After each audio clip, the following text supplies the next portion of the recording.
বাবা দরবার নিয়ে কথা তুই তো জান্নাতে যাবি চুরি করে নিয়ে এলি না এই বাইসে গরু নগদে 60,000 টাকা কিনে নিলাম বাবা দরবারে আমি গরু দিব গরুটা জমা করবো অনেক মেন্দা দাবা দিল খালি মেন্দা বাবা দরবারে গরু খেলে বাবা বার করবো আঙ্গরে এই পারে না ওই পারে ওইবারে তাড়াতাড়ি নাড়া দে বাবা দরবারে পাইলে দুটো নেতা রাখবো বাবা মেন্দা নিয়ে যাবার কইছে তাড়াতাড়ি নাড়া দে তাড়াতাড়ি মেন্দা বাবার দরবারেতে কেউ আসে না খালি হাতে এ তাড়াতাড়ি আয় মেন্দা বাবা মানে বইয়ে পড়ছে তাড়াতাড়ি আয় এই বোন এই গরু তো 60,000 টাকা কিনছিলাম বাবার জন্য এখন এই যে মেন্দা বাদ করলাম দেরি হয়ে গেল বাবা মানে বইছে ঠিক আছে কি করন যায় বাবা এই বাবা এই যে আনে তো মেন্দা নিয়েছি বাবার কিছু না বাবা এই যে 60,000 টাকা দিয়ে গরু জমা করছিলাম আঙ্গুর এলাকায় যতটি চাকরি না সেখানে আছে সবে রেখে লাইছি আমি তাদের নামে মান্যত করছি ইদানিং তো মসজিদে মান্যত করে বাদ দিছি আমরা তো মারি ভদের পালকা বাবা মসজিদে তো ই করা জায়েজ নাই মান্যত করা জায়েজ নাই তাদের নামে মান্যত করছি ঠিক আছে আনে যদি আমারে একটা ই বানায় দেন ওই যে খেলাফত দেন আমি যে আঙ্গুর এলাকায় যত ভক্ত আছে বাবা ভক্ত করে সবাই আমি জ্ঞান দিতে পারবো ওয়াজ করবো আনের নামে আইতের 11টার সময় সব মেন দেখামু আমরা সবাই মিলে কি কোন আনে কি আমারে খেলাফত দিবেন বাবা ভক্ত তুই যে যেগুলা বললি আমি একটু সময় ধ্যান করে তোকে আমি জানাই দিছি তোকে খেলাপথ দেওয়া যাবে কি দেওয়া যাবে না একটু ধৈর্য ধরে বসে ঠিক আছে বাবা আনে তাহলে ধ্যান করে দেখেন হক মাওলা বর্ষ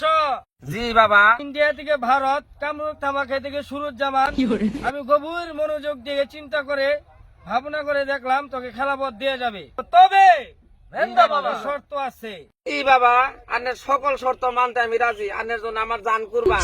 ভক্তদের মধ্যে পুরুষ বেশি নাকি মহিলা বেশি বাবা আমি ভক্ত আনের খারাপ না আমারও যত মুরিদান আছে সব মহিলা মানুষ বাবা চেংরা মহিলাও আছে হ্যাঁ বর্ষ তোকে খেলাপথ দেওয়া যাবে তোর সব ঠিকঠাক আছে বাবা আনের শর্তের উদ্দেশ্যটা কি আমি জানতে পারি বাবা তুই তো আমার খুব কাছের ভক্ত তোকে তো বলাই যায় বাবা তাহলে বলেন বাবা অবশ্য উদ্দেশ্য তো একটা আছেই আমার দুই পাশে যে দুইজন শিষ্য দেখছিস এই দুইজন এখনো সিঙ্গেল বচ্চ জি বাবা তোকে আমি খেলাপথ দিয়ে দিতেছি তুই আজকে থেকে এলাকায় যত মহিলা আছে তাদেরকে তুই খেলাপথ তুই বাবার কাছ থেকে নিলে বেশি বড় হয়ে যাবি আগে তারপর যা এ বাচ্চা মামার দে আমাদের ভন্ড দরবারে ডান হাতে আমরা পড়াই নে অবশ্য এটার মধ্যে কি আনিছিস বাবা আন্ডার জন্য 60,000 টাকা গরু জব করে আন্ডার নিয়ে মেন্দা বাকরে নিয়েছি এটা আপনার চরণে ছবিয়ে দিলাম আপনি এটা খান হ্যাঁ বর্ষ তুই যে মেন্দা নিয়ে আইছস গরুর কি 4 পাও ধুইছিলি জি বাবা আন্ডার কথা স্মরণ করে আমি গরুর 4 পাও স্যাভলন সাবান দিয়ে বাবা ধুইছি বল এটা হ্যাঁ মেন্দা বাবা বাবা আন্ডার জন্য আমার বাড়ি এলাকায় ভাগ করছে আনে খাইয়া দেখুন জি বাবা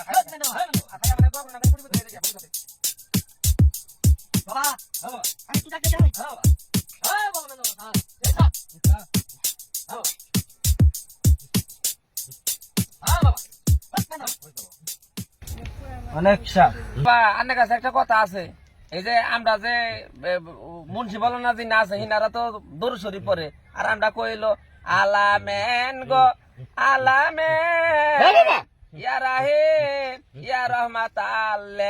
আলামিন বাবা এটা কওয়া কি ঠিক আছে মুন্সি আলেমেরানি ভুল আমরা যেটা কইতেছি এটাই ঠিক এনি করিয়া যা তুই চল চলে জান্নাতে যাবি বাবা আমি তোমায় ভালোবাসি তোমায় ভালোবাসি গো বাবা আমি তোমায় ভালোবাসি যখন আমি থাকি কানে তোমার কথা রাখি গনে ঘরে দামে রাখি তোমায় গো বাবা আঘাত আসি গো বাবা আমি তোমায় ভালোবাসি আসসালামু আলাইকুম ওয়ালাইকুম আসসালাম ওয়া রাহমাতুল্লাহ ইমাম সাহেব আপনার কাছেই যাইতেছিলাম কেন শুনলাম আমতলা নাকি কয়েকজন ভণ্ড বাবা এসে বীর জমাইছে তাদের নাম নাকি মেন্দা বাবা চলো মেন্দা বাবারে দেখে আসি আচ্ছা চলেন হুজুর এই যে এখানে এ ভাইরা আপনি একটু থামেন আপনার সাথে একটু কথা বলবো। আসসালামু আলাইকুম ওয়া রাহমাতুল্লাহ। ভাইজান আপনাদের সালাম দিলাম, সালামের তো কোনো উত্তর দিলেন না। সালাম ফিরাই আমরা মারিবদের সালাম ফিরাই, তুই সেটা বুঝবি না। ঠিক আছে বুঝলাম, আপনারা যে এলাকার উপরে যে এই বেদাতমূলক যে কাজকর্ম করতেছেন এগুলা কি ঠিক করতেছেন? অবশ্যই ঠিক। আপনারা যখন সারা রাত করে মাহফিল করেন, ওয়াজ করেন, তখন আমরা তো তেমন কিছু বলি না। আরে গদ্ধপ,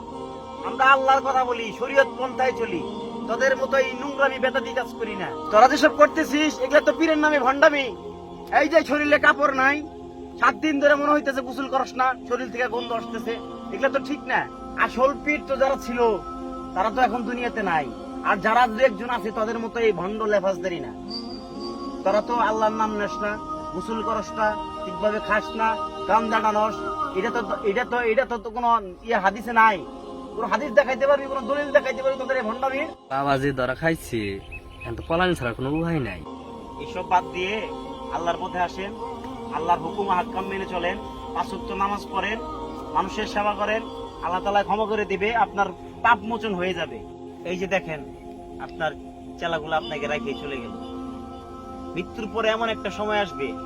যখন আপনাকে কবরে শোয়ে আসবে। কবরে মানুষজন যখন শোয়ে আসবে 40 কদম পার হওয়ার যে সময়টুকু লাগে তার ভিতরে আযাবের ফেরেশতাকে আপনাকে গ্রেফতার করে ফেলবে। তখন আপনি সওয়াল জবাব কি দিবেন?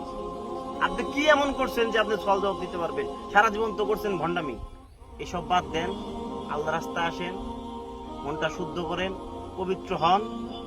দেখেন এই কালেও শান্তি, পরকালেও শান্তি পাবেন। তাহলে ইমাম সাহেব, আমি যতদিন ভুলের মধ্যে ছিলাম, তাহলে এখন আমার কি করতে হবে ইমাম সাহেব? 5 ওয়াক্ত নামাজ জামাতে শহীদ পড়তে হবে। যদি আল্লাহ চায় আপনার ভালো আমলগুলা যদি আল্লাহ তাআলা গ্রহণ করে নেয়, আল্লাহ তাআলা আপনাকে জান্নাত বাসী করতে পারে। আপনি আজকে থেকে আল্লাহর যে গুণগুলি আছে সেসব কাজে নামে পড়েন, চলেন আমার সাথে মসজিদে চলেন, ওযু করেন, নামাজ পড়েন, তারপরে আপনার সাথে বয়ানে বসবো।